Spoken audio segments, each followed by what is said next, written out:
Hi, my name is Darren Joseph from HCJ.tax, and we're the team that seeks to demystify that sometimes confusing world of international tax. And today we have the honor and privilege of having another conversation with Mark. Mark, would you like to introduce yourself? I'm Mark Morris. I'm based in Zurich. I've been here for nearly 30 years, and I've exclusively devoted myself to automatic exchange of information since the year 2000. And I've been consultant to the EU Commission, the EU Parliament, the OECD regarding automatic exchange, as well as consulting for Tax Justice Network and various other parties. And I would say today, after 25 years, I'm the only person in the entire world that is promoting structures in 4 or 5 different territories that nobody seems to touch. But we'll go through those territories today. Fantastic. I guess the correct term is a foreign fund manager outside of Holland. What do they do, and how do they communicate with the authority in Holland if necessary?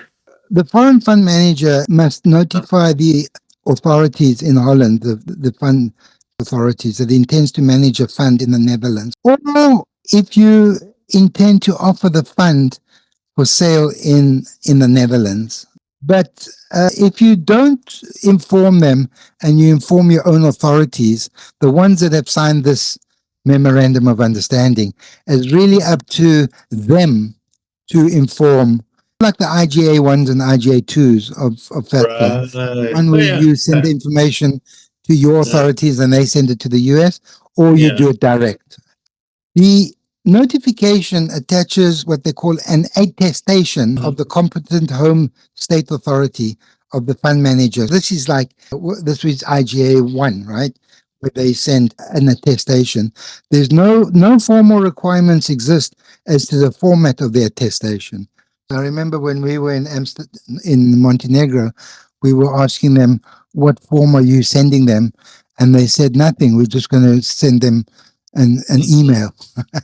There's no format. There's no forms. Foreign fund managers, especially outside the EU, have it much easier than within the EU. The duties of the foreign fund manager, they must fulfill on an ongoing basis all the requirements that are laid down in the Dutch fund law. And part of these requirements are you must comply with reporting obligations to the Dutch Central Bank, the Nederlandse Bank, or DNB. I remember seeing DNB everywhere, regarding the principal markets and instruments of which the fund manager trades on behalf of the FGR. That is really saying nothing. It's saying which markets are we investing in and what type of instruments. You must provide the investors with the prospectus. That's common. They fill in the prospectus, and then when you sign it, you must give the prospectus back to them. And on top of that, what we gave the prospectus, the clients, was a participation certificate. I remember it was very fancy with ribbons and wax seals, and we made you are 10% owner in participation certificates. You own 10 of the 100 participation certificates. Then you're supposed to provide the AFM with annual accounts within 6 months at the end of the financial year. And you must comply with certain information requirements regarding the control of listed entities that you're invested in. Basically, that's all, the annual accounts and the list of investments. Okay. Mark, if someone wanted to get in touch with you, what's the best way to do so? As I travel a lot, the best way to get hold of me is via my website, co-ownershiptrust.com. And then you can email me or try get hold of me by phone, but that depends on the country that I'm in.